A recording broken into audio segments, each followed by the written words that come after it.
The Yu-Gi-Oh! World Championship qualifiers are here, and I'm going to show you the best deck to play. Hello guys, and welcome back to another cold episode. On today's episode, as you can tell by the title and the thumbnail, we are talking about Dracotail Branded, which I believe is going to be the best deck in the upcoming WCQ. Maybe not the most represented, but I do think it is going to be very strong as a just generic option. Here's why.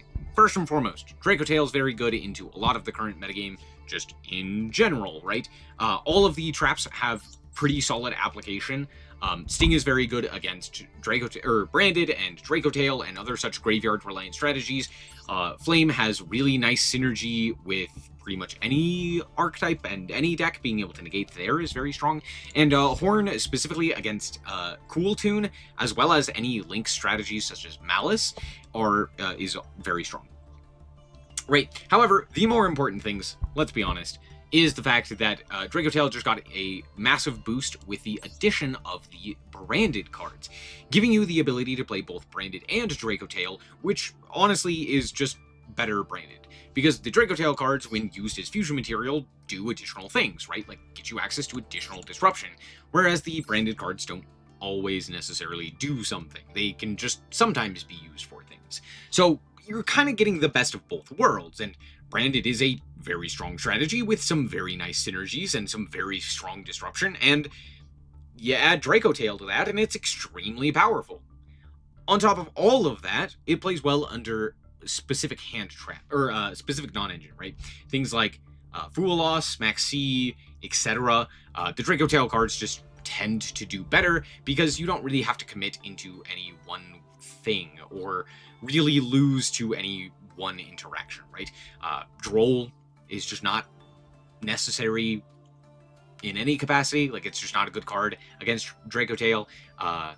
Fool Loss does very little, right? Perulia does very little. Lots of these cards are just not nearly as good against this deck.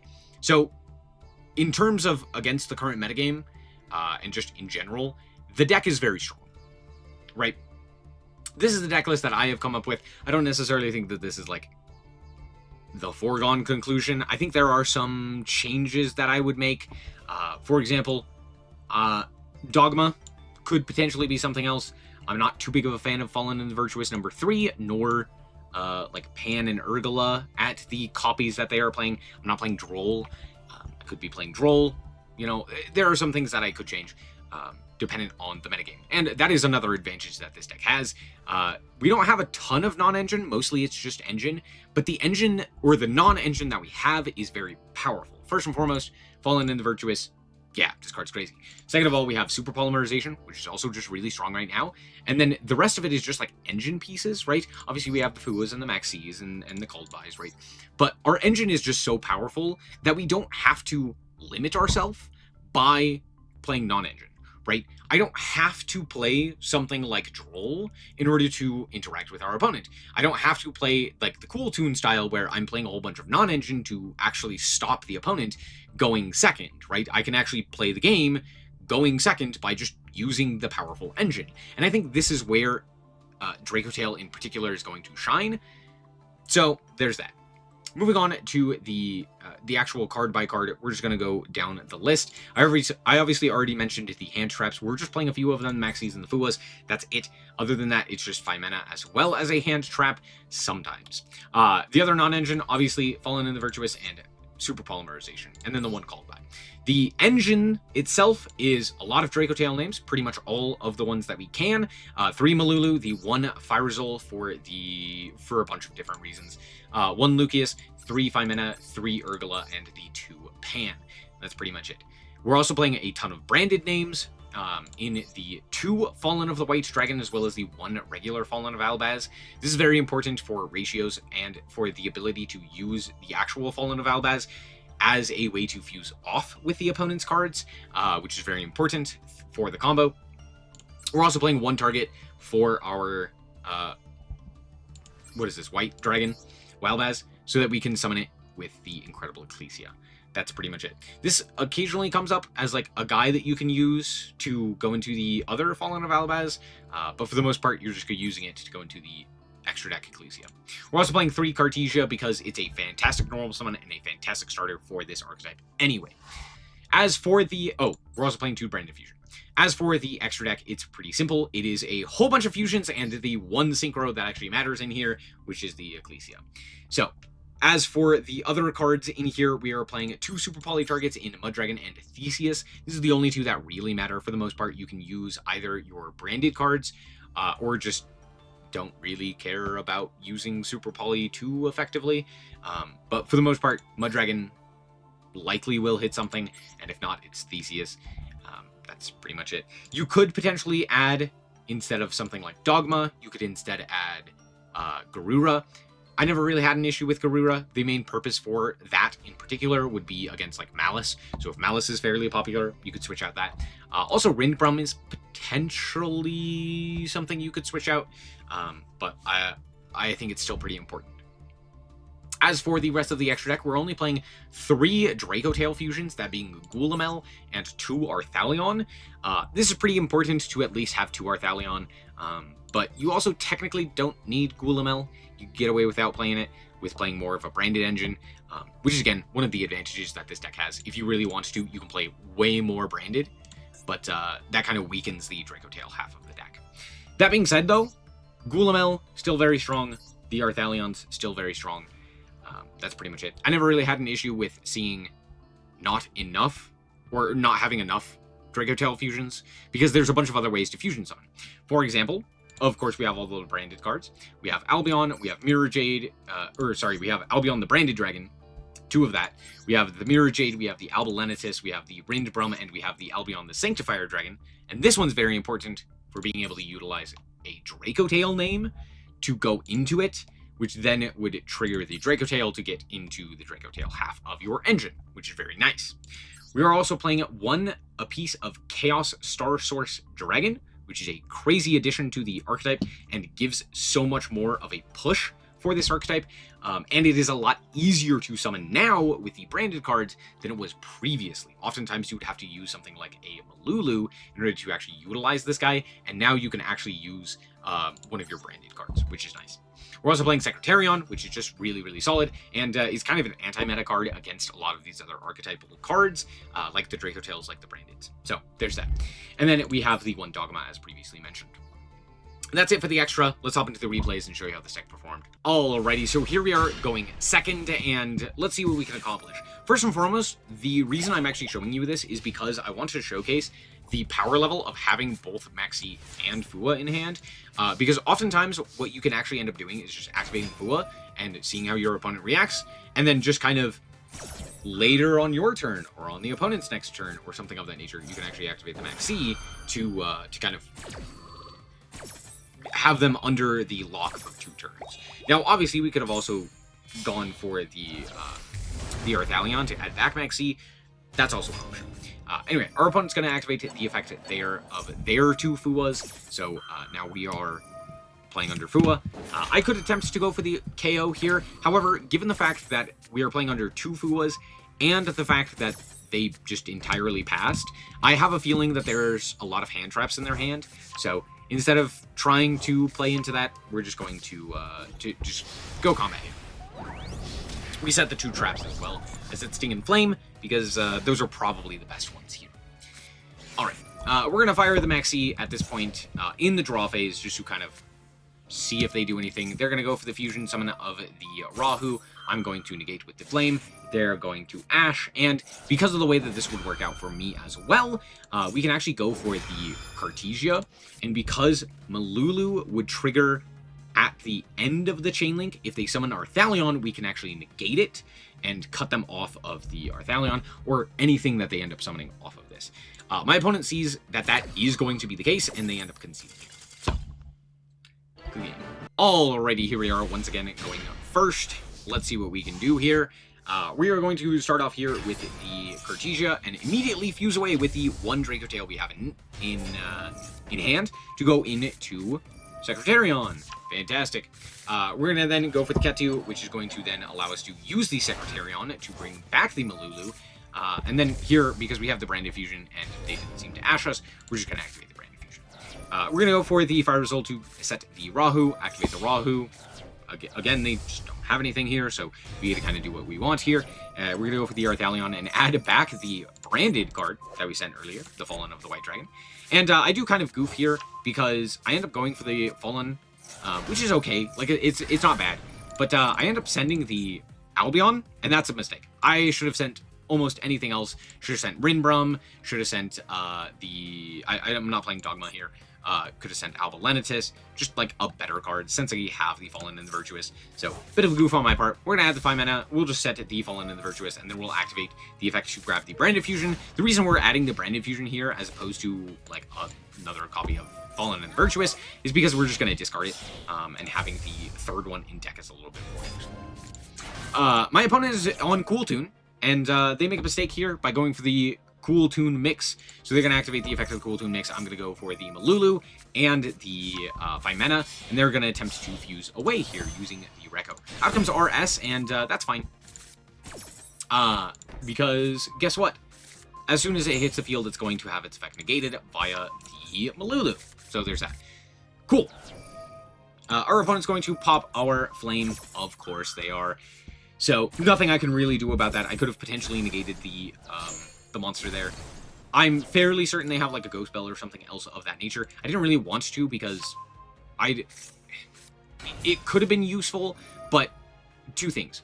One, while it could have potentially forced out an interaction, I actually wanted to negate this card, the card that they summon. So I was like, okay, that's fine.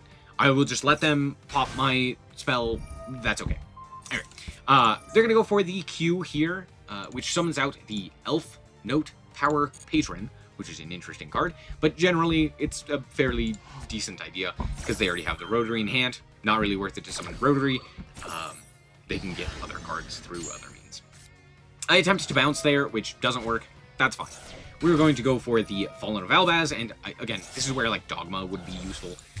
But alas, we can still go for the Albion here. We're going to go for the Albion. We're going to activate its effect. We're going to fuse away the field, and this will make sense in a second. We're going to go for the Mirror Jade.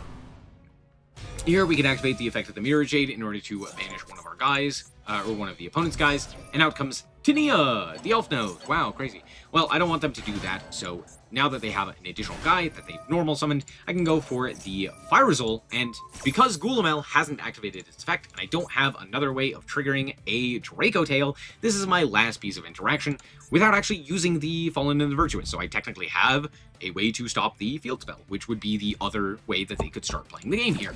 But alas, we do get to pop the Tania here, so they're just kind of out of luck. Also, should have kept the 5 mana in grave so that I could bounce it back off of the Fire Result and bounce it to hand so that I could use it. I didn't do that. I'm just bad. That's it. But there you go. Tons of interaction throughout that whole duel. Yeah, that's what you like to see. Alrighty, and here we are once again going first, and let's see what we can accomplish. We have a really strong hand, and it's into the Roach. Of course it is. Why wouldn't it be? We're going to activate the Malulu, which is going to be met by Ghost Ogre, which is a choice, I guess. It's not terrible. We're going to go for the Arthalion here. We're going to add back 2 of our names. We're going to go for the Fire Result. We're going to go for the 5 mana, and yeah, out comes Roach. Cool. We'll set some cards here. I set the Rahu. You might be like, why are we setting Rahu? And the reason for that is because I'm going to use it, obviously. I don't really care that they have the Max C here, because I think setting up my combo is more important, and I want to be able to add back the 5 mana. So I'm going to go and send an Urgula to the grave so that I can add back. We're also going to set some cards here. We set a Ketu, we set a Flame. We already have the Horn in hand, so I can't really do much more than that. So we're going to grab the 5 mana back to hand and set an additional card. Now, to be fair, they're down 1 card still, and I got everything. At least for the Dracotail half of our deck. So there's that.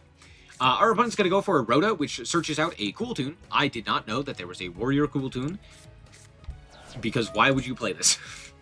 Anyway, that's fine. They're going to go for the Rotary to reveal the... I forget what they revealed. They revealed Reco for some reason, as opposed to Mix, which we already knew about, and then they normal summoned. So I don't know what the purpose of that was, but okay, they just wanted to show my hand, or me their hand. They're going to grab Q, and then they're going to go into RS, which is A-okay with me, bud. Out comes the RS, out comes the Mix, out comes the Flame. Out comes the Mix, out comes the Reco. They're going to target the Flame, destroy the Flame. They're going to target the Goulamel, destroy the Goulamel. I don't care. We're going to go for the Firazole here. Firazole effect is going to activate. We're going to grab the Malulu, and we're going to bounce the Firazole. They just don't activate the RRS here. Sure. Out comes their other Overtake. Sure. They're going to go for the Reco. Reco is going to grab Clip.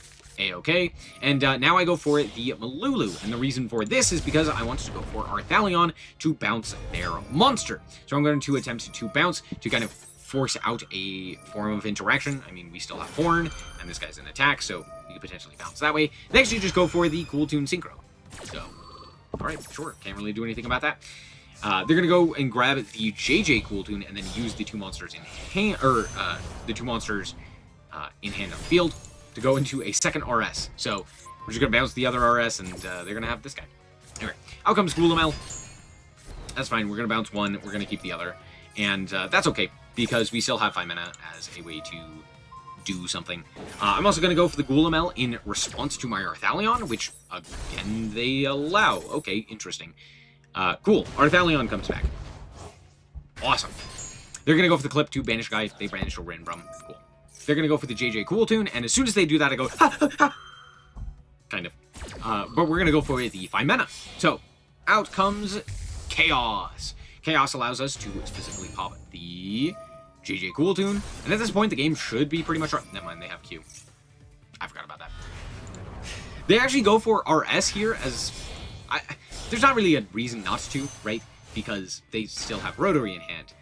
Because why wouldn't they have 10 million interactions and normal summons and all of that jazz? So they're going to trigger all of their abilities, and... I don't know. I guess I'm getting Fool Loss, which kind of sucks. There's not a whole lot that I can do to stop that. They put another guy back. Sure. They're going to grab another Q, which is interesting. Here's the thing. I don't know why we didn't just grab Rotary and then go into back-to-back, but we didn't. And unless I'm crazy, I'm fairly certain you would have been able to do that off of the, this guy. If this card in field would use a synchro material, a tuner in hand can be used as one of the other materials. This just requires you to have a tuner and a synchro monster, or 1+ synchro monsters. So, they could have gone back-to-back there. I guess the idea is that back-to-back loses to the other guy? Yeah. Never mind. It's because it loses to Horn. So, there's that. Regardless, I was a bit confused there, because I don't play this deck. I thought it was just... I thought back-to-back was a stronger card than it was, because I thought it just acted on if I did a thing. But that's not the case. Either way, now that we are in battle phase, we're just going to bounce the RS so that they don't have the negation, and we're going to draw 2 off of both of our traps there. Also, notably putting back cards as well. We put back Horn and we put back Flame, so we still have those traps to cycle. Cool. We draw 2 useless Fuas, which is hilarious. But that's fine, because we get to go for the Secretarion here, and I kind of goof, because this guy's a dragon, so he just can't activate his effect. And I play around his effect as if it matters, and it doesn't. So, oops! I could have done a lot more there, and I just didn't. So, oh well. Like, for example, I could have also still gone for 5 mana in order to fuse away the Firazole, I believe, and the Arthalion to go for Chaos, and then just pop the monster, which would have also triggered the Firazole. Anyway, there's a bunch of other things that I could have done there. Regardless, we still have the 5 mana here. We have the Secretarion. They go for the Winter Cherries. At this point, the game is over. They're just kind of finishing it up.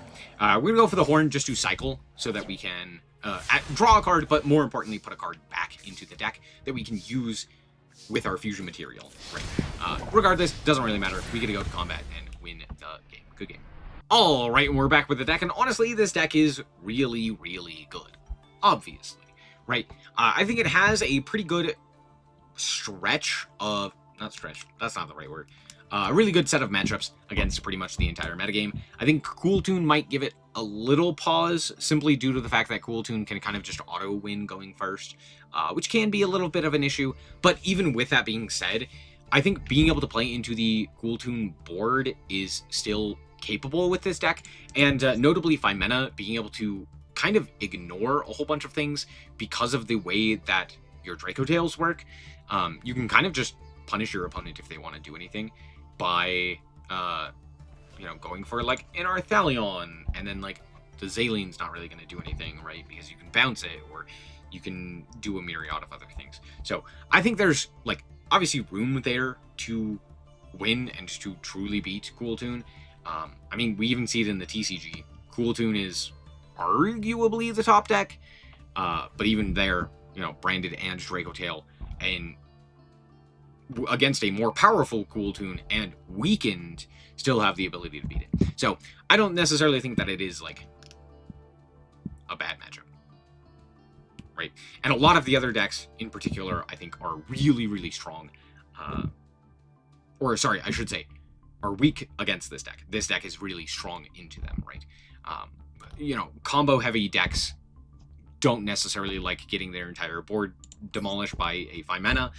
But on top of that, being able to play a consistent mid-range style deck with the ability to consistently accrue resources with the Dracotails means that you still have some sort of game against a lot of these weaker combo boards, or like against a weakened kind of opponent.